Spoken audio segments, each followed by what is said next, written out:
चलिए प्यारे साथियों नमस्कार, कैसे हो आप सभी लोग। मैं उम्मीद करूंगा आप सभी मस्त होंगे, शानदार होंगे।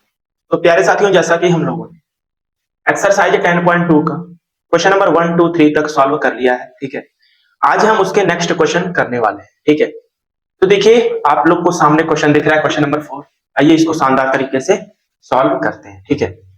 तो प्यारे साथियों क्वेश्चन नंबर 4 बोल रहा है, सिद्ध कीजिए कि किसी वृत्त के, क्या सिद्ध करना है दोस्त, सिद्ध कीजिए कि किसी वृत्त के किसी व्यास के सिरों पर खींची गई स्पर्श रेखाएं समांतर होती है। तो ठीक है, तो पहले तो एक वृत्त बना है बच्चों, तो वृत्त बना लेते हैं, ठीक है। तो आइए हम लोग क्या बना लेते हैं, वृत्त बना लेते हैं। भैया सही बन जाएगा यार, ठीक है, थोड़ा बड़ा सही बना है। तो वृत्त है तो वृत्त का केंद्र होगा ही होगा, इसका व्यास होगा, तो व्यास बना लेते हैं। चाहे इधर से व्यास बनाओ चाहे इधर से व्यास बनाओ, ठीक है।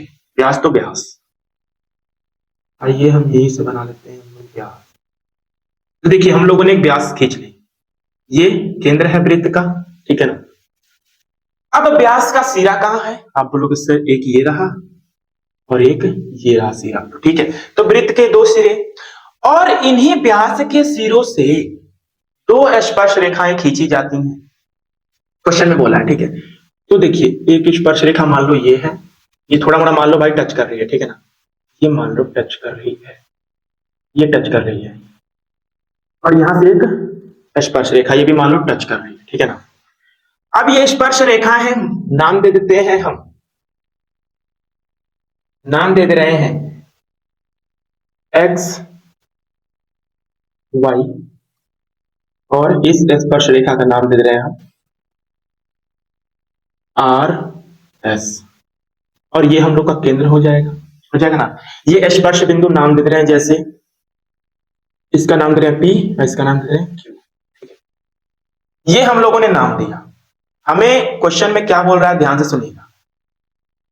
बोल रहा है सिद्ध कीजिए कि किसी वृत्त के, ये एक वृत्त है, वृत्त के किसी व्यास के सिरों पर, ये व्यास का सिरा है, इसके सिरों पर खींची गई स्पर्श रेखाएं, ये देखिए खींची गई स्पर्श रेखाएं हैं, ये दोनों समांतर है, ठीक है, समांतर होती हैं, ये प्रूव करना है, यानी एक्स वाई समांतर आर एस हमें प्रूव करना है।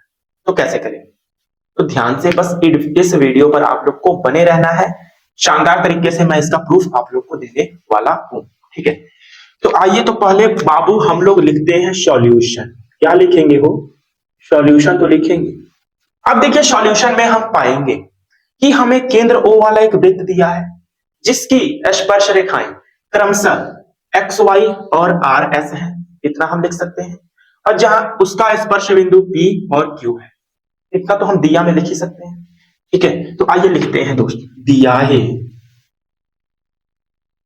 दिया है, केंद्र O वाला एक वृत्त है, केंद्र O वाला एक वृत्त है, जिसकी स्पर्श रेखाएं क्रमशः, इसकी स्पर्श रेखाएं क्रमशः एक्स वाई और आर एस है, ठीक है, एक्स वाई और आर एस है, और ये दोनों स्पर्श रेखाएं वृत्त की बिंदु P और Q पर मिलती हैं। तो ये लिख सकते हैं, नहीं तो बस इतना ही लिखिए, ठीक है ना। तो अब देखिए यहां पर हम लोगों ने इतना लिखा दोस्त। अब हमें प्रूफ करने के लिए हमें क्या क्या चाहिए, अब यहां पर लिख देते हैं, सिद्ध भी करना है। क्या सिद्ध करना है, ये भी लिखना जरूरी है ना, है जी, सिद्ध करना है, सिद्ध करना है। क्या करना है कि जो एक्स वाई है वो पैरेलल दिखाना है आर एस के, आर एस के। ये हमें क्या करना है दोस्त, प्रूव करना है ना जी, प्रूव करना है। तो कैसे प्रूव करेंगे बताइए। देखिए आप लोगों को प्रमेय 10.1 आना चाहिए। प्रमेय 10.1 कहता है किसी वृत्त की स्पर्श रेखा पर त्रिज्या लंब होती है, ठीक है। स्पर्श रेखाएं, किसी वृत्त की स्पर्श रेखाएं पर स्पर्श बिंदु तो मिलेगा ही, उस स्पर्श बिंदु पर त्रिज्या क्या होती है, लंब होती है। ये आप लोग को आना चाहिए।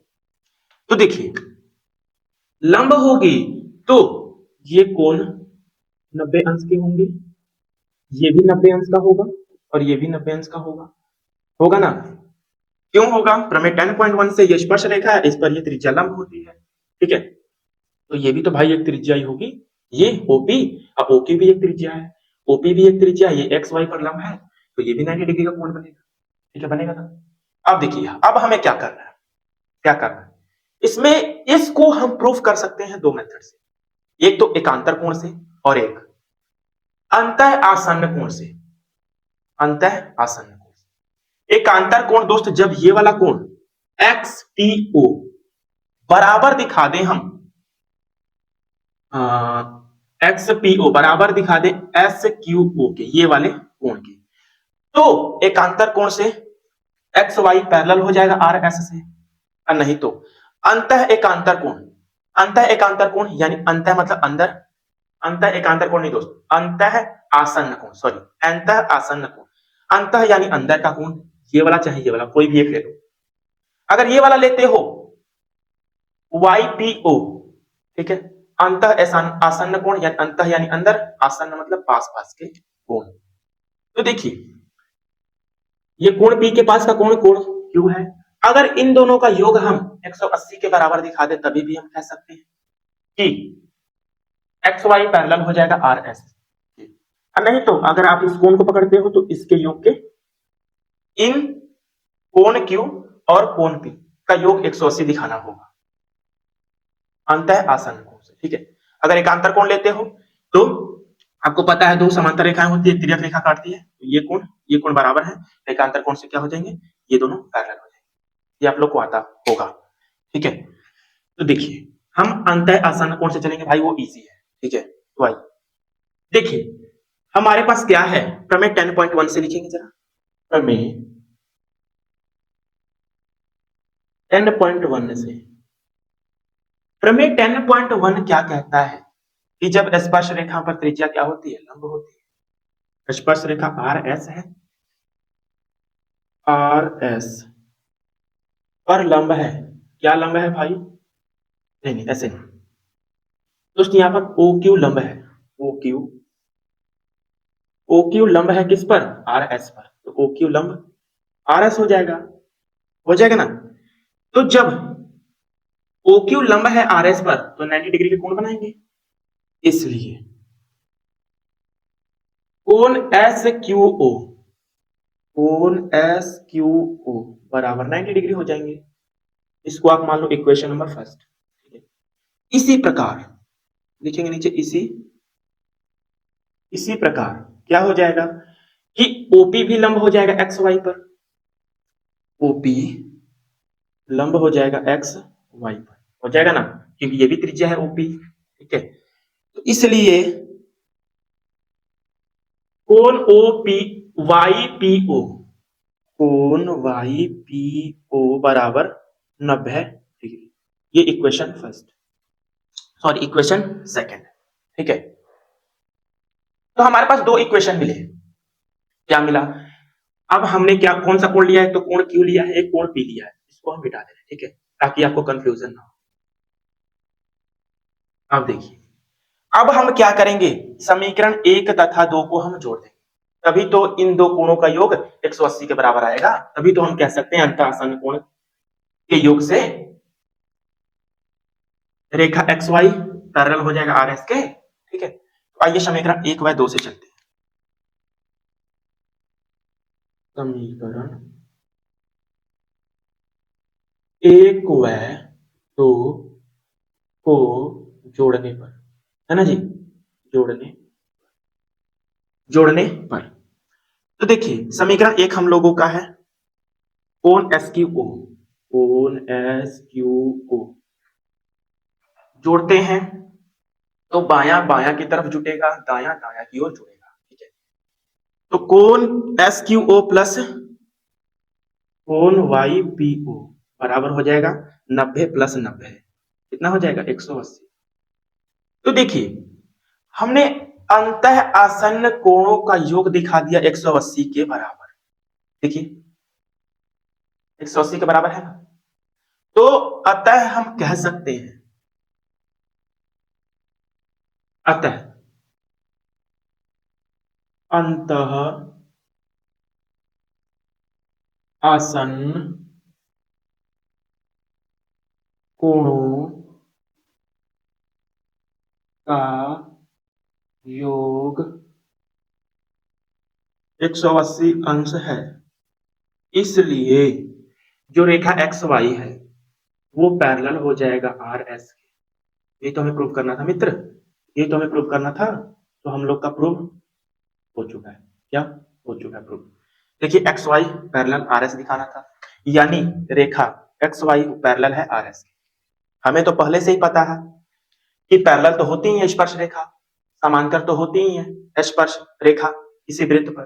तो भाई सिद्ध करके बताना था, इसलिए हमें झमेला करना पड़ा, तो हम लोगों ने सिद्ध कर लिया। ठीक है, तो आइए अब हम चलते हैं क्वेश्चन नंबर 5 पर। आप लोग को स्क्रीनशॉट मारना है, मार सकते हैं।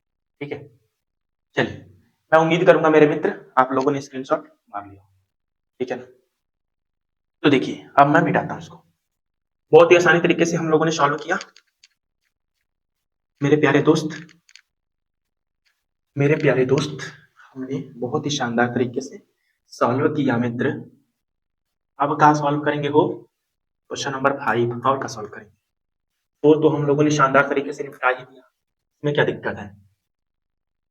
चलिए मेरे प्यारे दोस्त, आप लोग एकांतर कोड से भी ट्राई कीजिएगा। ठीक है, इस क्वेश्चन को, क्वेश्चन नंबर 5 कह रहा है कि सिद्ध कीजिए कि स्पर्श बिंदु से स्पर्श रेखा पर खींचा गया लंब वृत्त के केंद्र से होकर जाता है। तो भाई हमें सीधा क्या करना है, पहले तो वृत्त बना लेते हैं। ये देखो भाई, ये वृत्त बना दिया भाई, ढेर बड़ा बना दिया क्या यार, चलो ठीक है। तो वृत्त का केंद्र होगा, वृत्त का केंद्र होगा ना। अब देखिए ध्यान से, सिद्ध कीजिए कि स्पर्श बिंदु से स्पर्श रेखा, जब स्पर्श रेखा खींचेंगे तभी तो स्पर्श बिंदु मिलेगा। आइए स्पर्श रेखा खींच देते हैं। देखिए तो यार एक टच ही नहीं होता है ससुरा, पता नहीं कहाँ है भाई। टच हो जाना इस बार, वाह टच हो गया। ठीक है, मान लो भाई ये टच हो गया यहाँ पर, ये हमें बिंदु क्या मिल गया, एक पी मिल गया। पी हम लोग नाम दे दिए। ठीक है, देखिए बोल रहा है क्वेश्चन, सिद्ध कीजिए कि स्पर्श बिंदु से स्पर्श रेखा पर स्पर्श रेखा पर खींचा गया लंब। तो आइए लंब डाल देते हैं। चलिए ये हम लोग का लंब हो गया, स्पर्श बिंदु पर खींचा गया लंब केंद्र से होकर जाता है। तो देखिए केंद्र से होकर ही जा रहा है, केंद्र से होकर जा रहा है कि नहीं। लेकिन हमें तो पता ही है कि स्पर्श बिंदु पर खींचा गया लंब जो होता है वो केंद्र से होकर जाता है, हमें तो पता ही है, लेकिन हमें प्रूव करना है। ठीक है, तो आइए प्रूव कर देते हैं। इसका नाम दे रहे हैं हम ओ, और इसका क्या नाम दे दें, बताइए क्या नाम दे दें दोस्त। बताइए, नाम दे दें कुछ भी। चलिए नाम दे रहे हैं हम लोग, एक्स वाई नाम दे रहे हैं, और क्या दें। ठीक है, तो हमें प्रूव करना है कि क्या प्रूव करना है, स्पर्श बिंदु से स्पर्श रेखा पर खींचा गया लंब वृत्त के केंद्र से होकर जाता है। ठीक है, वृत्त के केंद्र से होकर जाता है, हमें प्रूव करना है। ठीक है, तो आइए प्रूव करते हैं। पहले सॉल्यूशन में लिखेंगे दिया है, क्या दिया है, दिया है, क्या दिया है मित्र, क्या दिया है, केंद्र ओ वाला एक वृत्त दिया, और क्या दिया है, केंद्र ओ वाला एक वृत्त, केंद्र ओ वाला एक वृत्त है, केंद्र ओ वाला एक वृत्त है। ठीक है, देखिए क्या लिखा हमने, केंद्र ओ वाला एक वृत्त है, और ये बिंदु पी क्या है, वृत्त की स्पर्श बिंदु है, स्पर्श बिंदु है। लिखेंगे बिंदु पी, ये भी दिया ही है ना, बिंदु पी जो है बिंदु P वृत्त की स्पर्श बिंदु है, स्पर्श बिंदु है, स्पर्श बिंदु है, और एक्स वाई स्पर्श रेखा है, और एक्स वाई स्पर्श रेखा है। अब इसे हम कैसे सिद्ध करें आप लोग बताएंगे, ठीक है।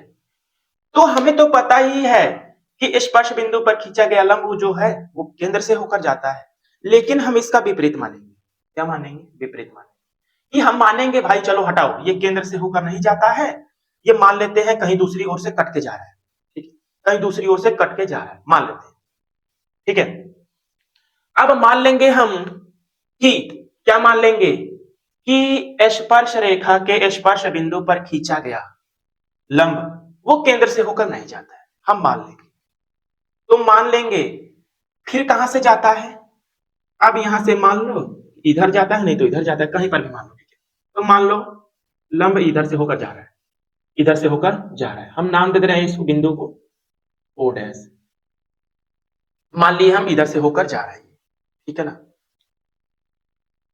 तो हम मान लिए, तो अब हमें क्या करना पड़ेगा? गलत साबित करना पड़ेगा, गलत साबित करना पड़ेगा।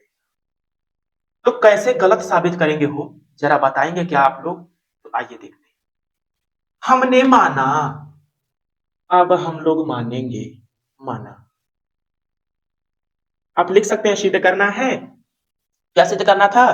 कि स्पर्श बिंदु से स्पर्श रेखा पर, स्पर्श बिंदु से स्पर्श रेखा पर खींचा गया लंब वो केंद्र से होकर गुजरता है, सिद्ध करना है। लिख सकते हैं, ठीक है, लिख लेना आप लोग। तो माना स्पर्श बिंदु, स्पर्श बिंदु से स्पर्श रेखा पर खींचा गया लंब वो केंद्र से होकर नहीं गुजरता है। मान लेते हैं खींचा गया लंब ओ डैश पी है, ओ डैश पी है, ये हम लोगों ने मान लिया। ये केंद्र से होकर नहीं गुजर रहा है, ये हम लोगों ने माना है। तो भाई ये तो हम लोगों ने माना है ना कि ओ डैश पी लंब है।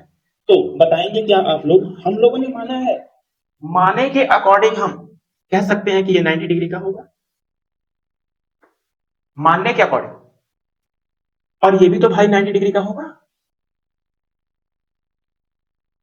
होगा कि नहीं होगा? आप बोलोगे जी सर बिल्कुल होगा। तो यहां पर देखिए, प्रमेय 10.1 से कह सकते हैं कि प्रमेय 10.1 से कि बच्चा जो है ओपी जो है, ओपी वो एक्स वाई पर लंब है, ओपी जो है वो लंब है एक्स वाई पर। इसलिए जब लंब रहता है स्पर्श रेखा पर तो ये 90 डिग्री का एंगल बनेगा। कौन सा? कोण ओ पी वाई, कोण ओ पी वाई बराबर क्या हो जाएगा? 90 डिग्री। ये प्रमेय 10.1 से, ठीक है। इसी प्रकार, इसी प्रकार, इसी प्रकार ये जो ओपी है, O dash P, sorry O dash P है, वो भी तो एक्स वाई पर लंब है मानने के अकॉर्डिंग। जो ओ डैश पी है वो लंब है एक्स वाई पर, ये भी। इसलिए कोण O dash P Y, O dash P Y बराबर 90 डिग्री हो जाएगा। हो जाएगा कि नहीं हो जाएगा? आप बोलोगे जी सर। तो मानने के अकॉर्डिंग ये तो 90 डिग्री का है और ये भी 90 डिग्री का, मतलब मानने के अकॉर्डिंग दोस्त जो है ओ कोण ओ पी वाई वो बराबर है, देखिए मानने के अनुसार,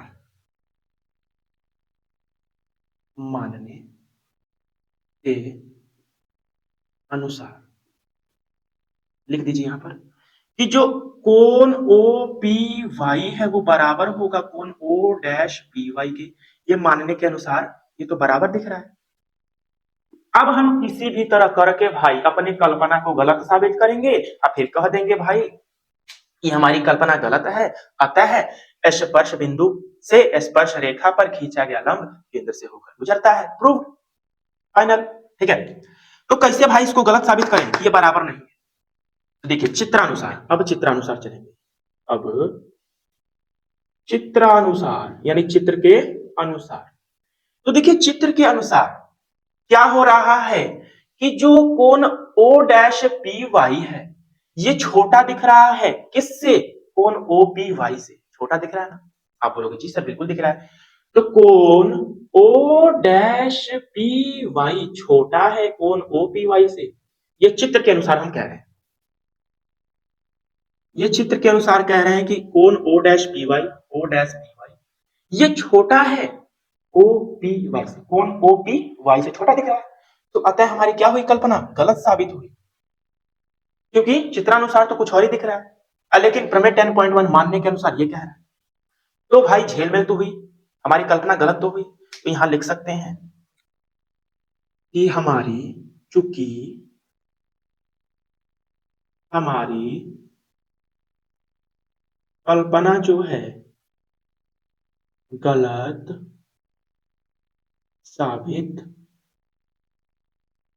होती है, भाई हमारी कल्पना गलत साबित हुई, अतः हम कह सकते हैं, अतः स्पर्श बिंदु से स्पर्श रेखा पर खींचा गया लंब केंद्र से होकर गुजरता है, केंद्र से होकर गुजरता है। हम लोगों को प्रूव हो गया, हम लोगों ने प्रूव कर लिया, प्रूव। ठीक है, तो बहुत ही शानदार तरीके से हम लोगों ने प्रूव किया कि भाई अब हमें तो पता चल गया कि स्पर्श बिंदु से स्पर्श रेखा पर खींचा गया लंब जो है वो त्रिज्या से केंद्र से ही होकर भाई गुजरता है। क्लियर हो गया। इसलिए हमने अपनी कल्पना को गलत साबित करने के लिए हमने दूसरा मान लिया कुछ और, ओ ऐसे होकर गुजरता है। ठीक है, ठीक है दोस्त, तो चलिए अब मिलूंगा आप लोगों से कल नेक्स्ट वीडियो में। ठीक है दोस्त, अब क्वेश्चन नंबर इसके नेक्स्ट के साथ हम लोगों ने क्वेश्चन नंबर 5 तक सॉल्व कर लिया। ठीक है, अब कल हम नेक्स्ट क्लास से क्वेश्चन सॉल्व करेंगे। ठीक है, तब तक के लिए नमस्कार दोस्त, जय हिंद जय भारत।